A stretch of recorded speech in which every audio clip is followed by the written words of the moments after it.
Omukadde na lwayende yagwe ddala awemula.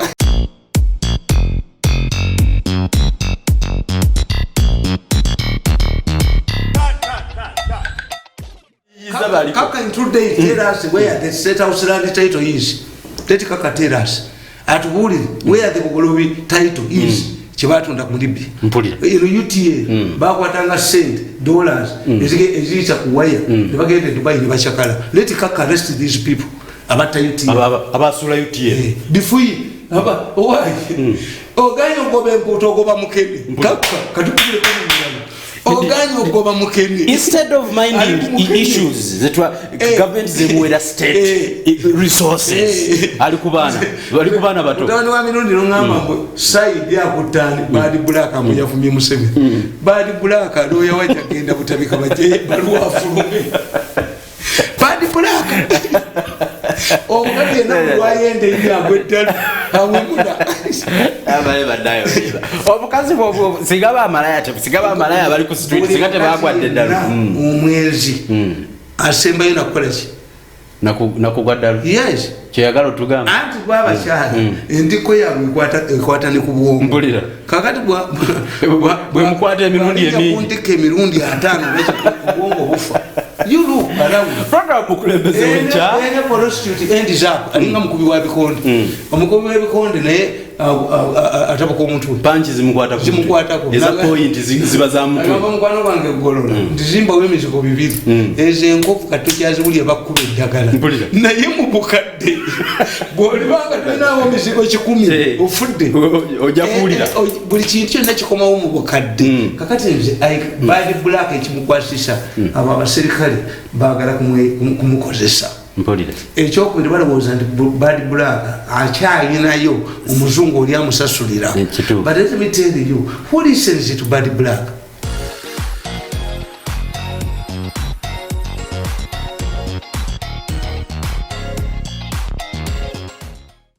nyanja eryato nerigwamu nolaba gonyanga ejjedduka emisinde toga nti eze kuyamba kyetuufu no is a crocodile or a rescue mission. Nedda boss. Can Mao organize help you? The person who is around the year gwa. Omukazi yafiira omwana yalemererwa ayambe Bobi Wine. Yafiira omwana ayitoga nti mpa omwana mukulireko. Nga bulala bona obadde okimanyi nti kamukamu gwe Muganda. Ani akulimba? Kamukamu gwe Muganda. Bwe batukunganya bwanika ne tumukubako mawo ne tubakunganya kamukamu gwe Muganda tekitegeeza ku spendinga. Kitegeeza kyokwata ngo kitereka. Kakati kankubuli ndotola byabufuzi. Epusi, emmese, omusu bwe byegatta babikame. Mpulira. Bivamu amata singa agente. Simanyi. Embizi esinga amabeere obungi. Bwe bagakama kasinga agente. Nedda boss. Kakati mukaku ayina ki? Mukaku yayina ekibiina. Aleeta ki? Tumwogereko 5%. Nema okota bani bamuwunyisa. Mukaku yesima kuba president amanyiddwa asobola okunoonya akalulu. Ono nga wamubuuliza nti waayi president yabawa biliyoni 4 nesembeeguya neyikaze ne mayiro z'ettaka 2 mulunde embuzi enjeru ziriwa. Abedi Bwanika. Mwampo. Mabiche. Mabiche ani yamuganda nti tewesimu mu Kampala East ku defendinga kifo kye kyabwe mu peja kufuuka meya wa Kampala. Kigambibwa nti Mabike bali mu TDA ekibiina kye yakiguza Bukenya. Nti Bukenya yakigula. Era Bukenya yagenda mu TDA ngali ku kibiina kya Mabike. Kino kitimba katereeza kusanga nga mawa ina biliyoni ezi. Febalowooza twogerera bwe.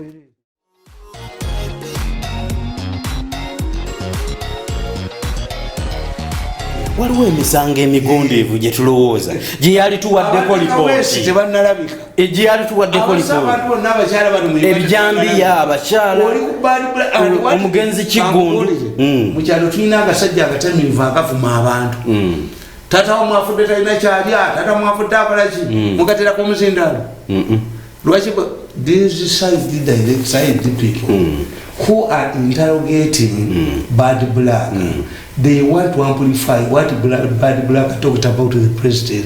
How many people in social media ya mwani abirika ebyemu Who would have actually that interest?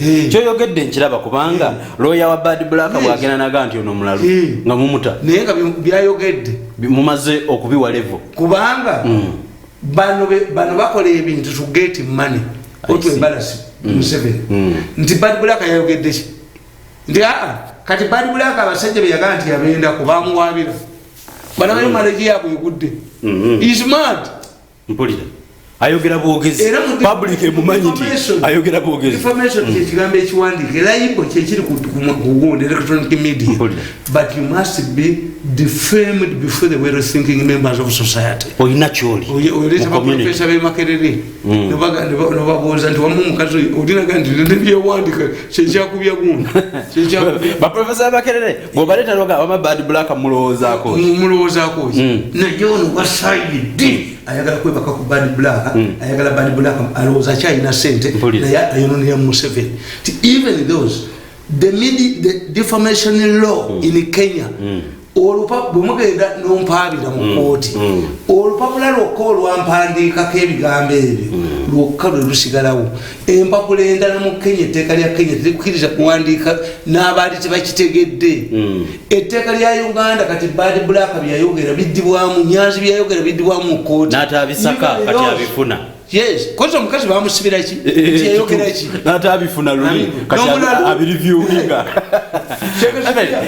Shakespeare wandika mu katabo ke Julius Caesar naga why do you panic when a madman stares mpulira nze kana akasajja kana akirita akangege nakwezo bali bapakwatidde mu dduuka kagenda okutunda tape mu dduuka lya mukazi nika mugali wonka kimekiro kunjoka mpulira but agegenya Museveni President Museveni amugegenya amuonona nika nubaka wa sente bajja kugali mu dduuka bakakubika reform nkakimekiro njagala okutegeera office ya CID jurisdictions zayo zikomawa otherwise imitating the people not at all nika nubakagula ne TV number ne kagula bajja kambuli mu dduuka nga bakagalidde mu nkakimekiro bakakubika reform kalinga embisi yokenka kubetu sin katunule maso g'empolo njagala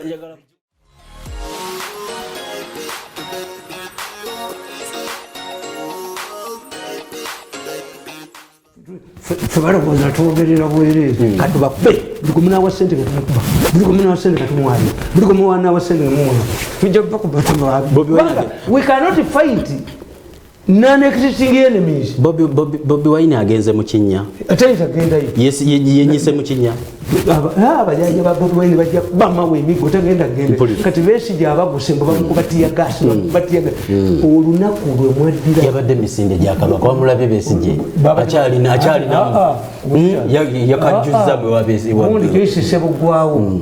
Negundi nani bebamugaye nti jangu ati ne basanga yo kana akalenzi kana simanyi minister ani bakaita kana akalenzi kemmero sikamani awe kali sikabende nikajoboja kavuma Besigye mpulira yagwamu omukazi ayinza kubanga mukazi mulungi nnyo ewafu ali omukazi gamuyita Nasanga nzo kulaba ku bika bya mmotoka nalemulabira ku Nasanga naye Nasanga yagenda okaddiwa nga tebamuloga amaaso agaleetanga abantu gaggwawo akabina abasajja nga tebakyakalaba nga eyali feesi enno yinkanyanya Besigye bwatuuse kati Besigye bw'otuuka ku ekyo okusinziira ku political analysis okusinziira ku political environment kati Besigye yascored against Bobi Wine he attended the Bakazi birthday run bamuvumye zabadde mpaka za kudduka mpulira yes Besigye banno bakuwadde emirundi enanga olemerawo avaawo asigira sirimu weyagenzi kuyabula mpulira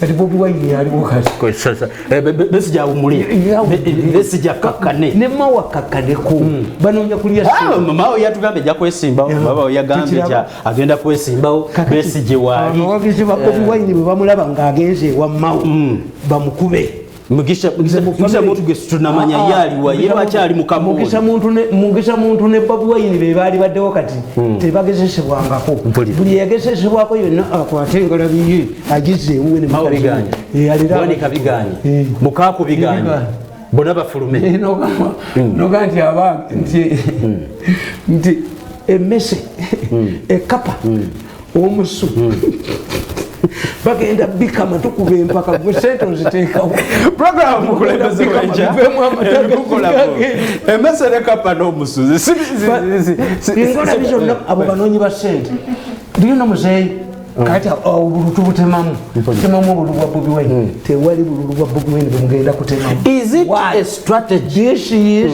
Bobi Wine nebumugalira mu gundi nebugana ebivulu bye nuga tutajja kukola kino. You know the reason why? Time has come.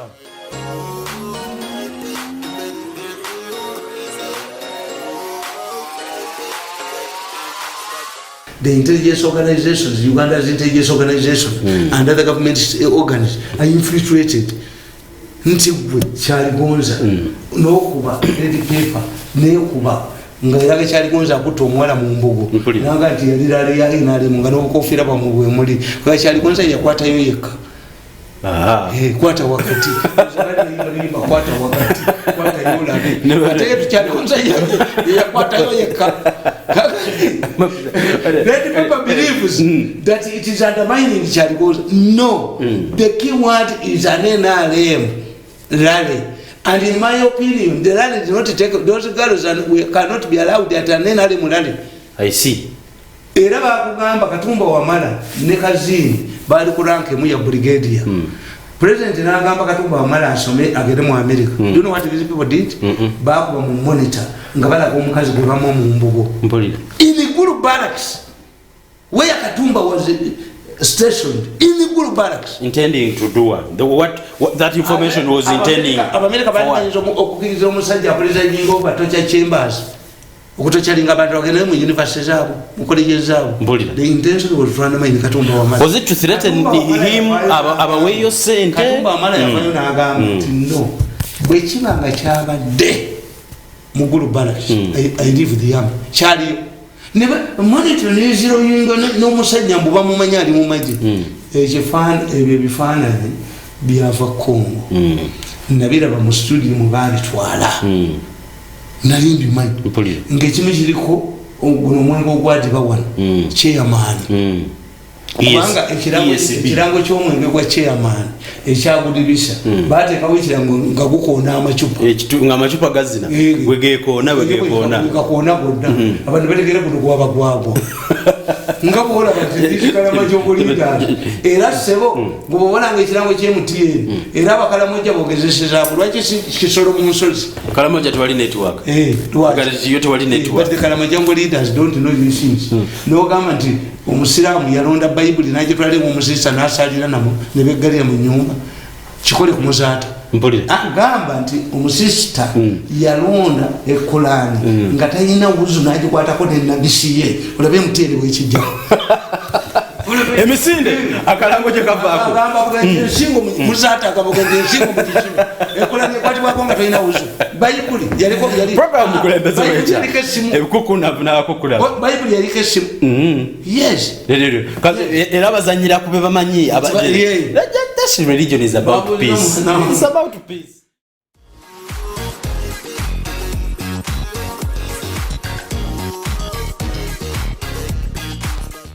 Nawandika ekitabo kya causes of youth unemployment in Uganda.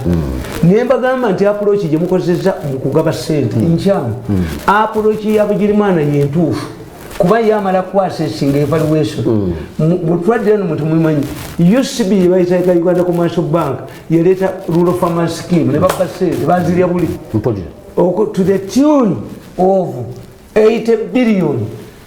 UPC bali bagenda ogitunda basoka clearinga mabanja gayo bad debts nga zaapawa again ne mukomawo mu scheme yemu tyabakukaba bawasente bali andi baga ezo sente za mashini kubanga abazifuna muntu atalina skills talina kyasobola kola yes Bigirimana ebyo ne bamu ate mwete mubamanyi mukama waabwe oyo bannange ne wa Saddam baaliyo ne wa Saddam omwana ajoga oli mukambu naye talabika yekweka bwati yafuka amabuye yekweka bwati ono mutani wa Kajiji yavaayo wakuyola buyozi nga mpuuta oli talabwa n'entwe ya pusi kapeleka joga abakozesa talabwa oli talabwa oli yekweka bwati niyekweka bwati talabwa kakati abo abaana ne babba ssente buli wamu wonna olaba nenaadi zekulira sale nesale bamubba nakwezo ne bagamba nakwezo ne bagamba nti lefunanti geno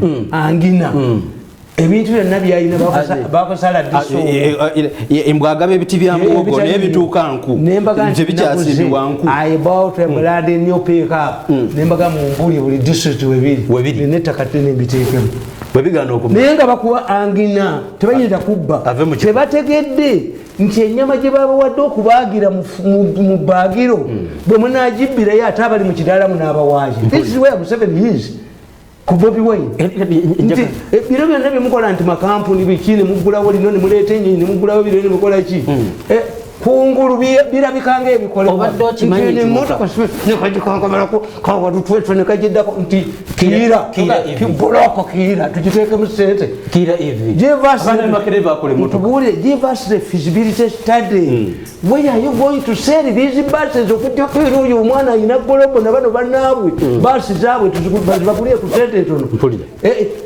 Who can make a feasibility study nti mu Uganda mubeeramu assembly solar bus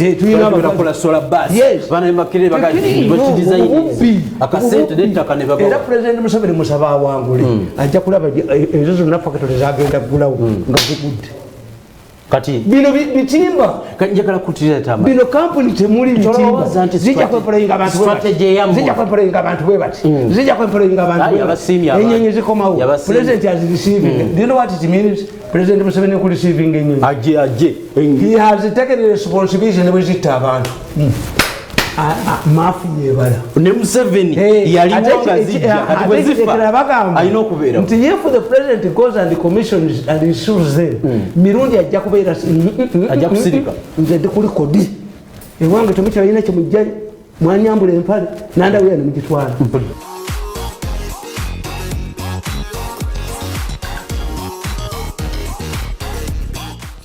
What is the inside story about Rwanda ne Uganda?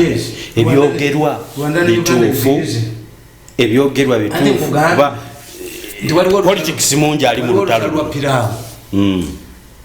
The government of Uganda, President Museveni, is missing one thing on the Rwanda issue. Yes. One, nzinagenda n'abanyarwanda waliwo n'akatabo kewayogera kewawandikamu ku byerwanda.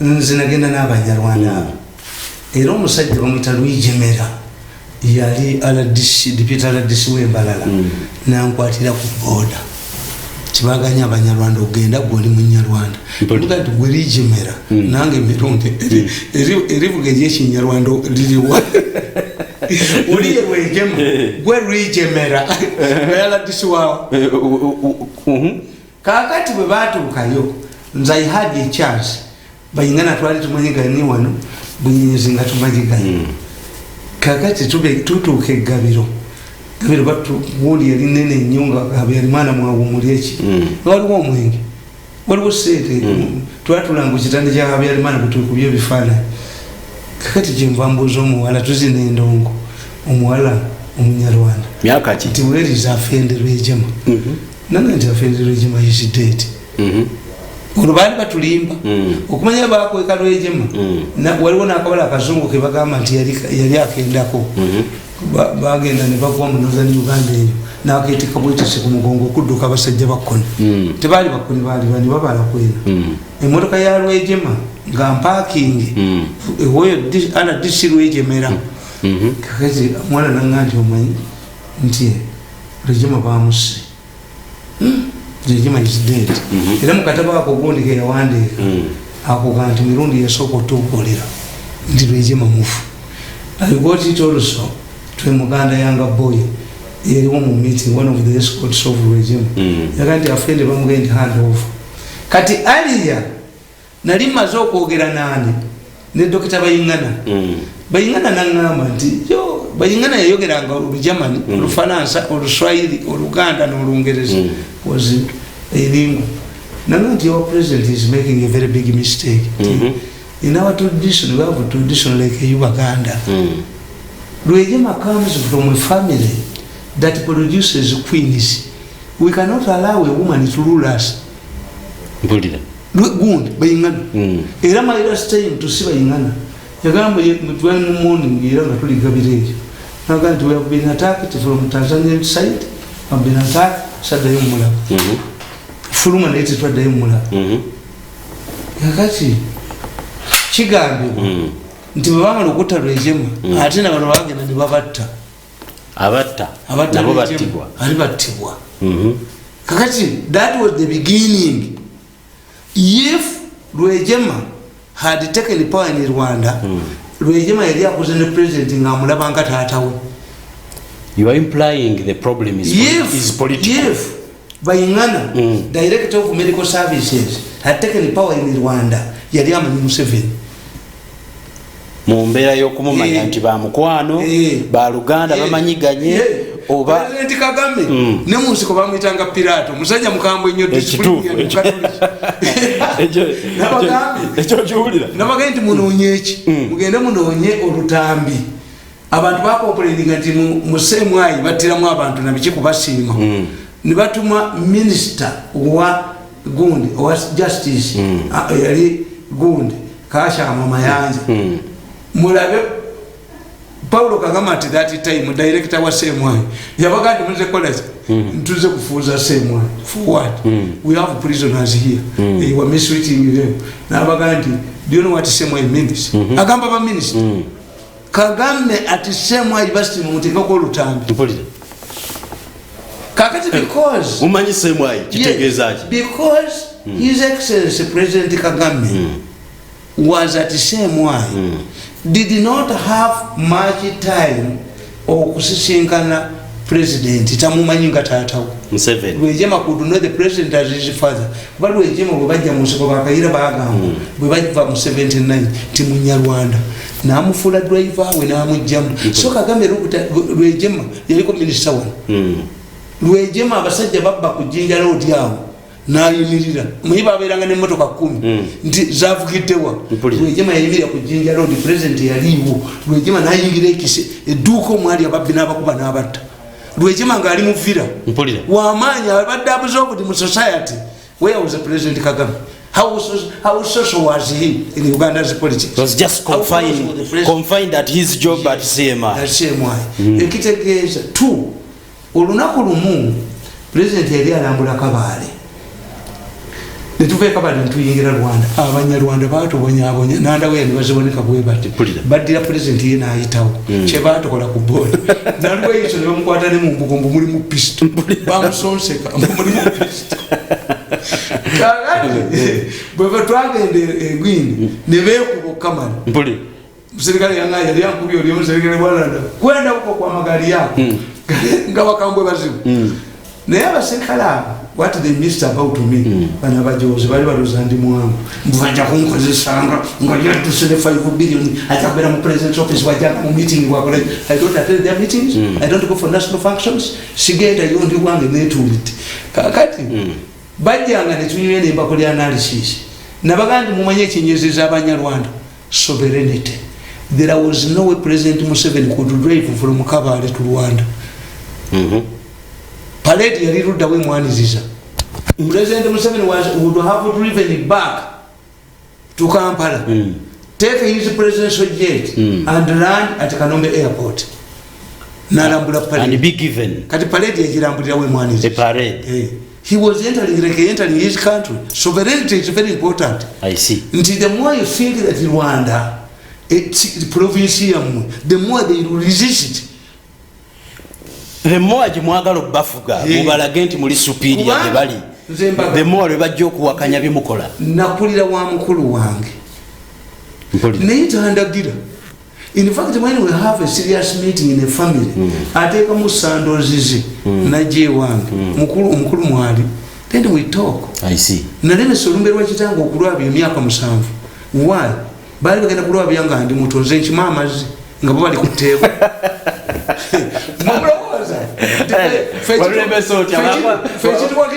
wakwata mbugo zisumika nalinja kuchenshishira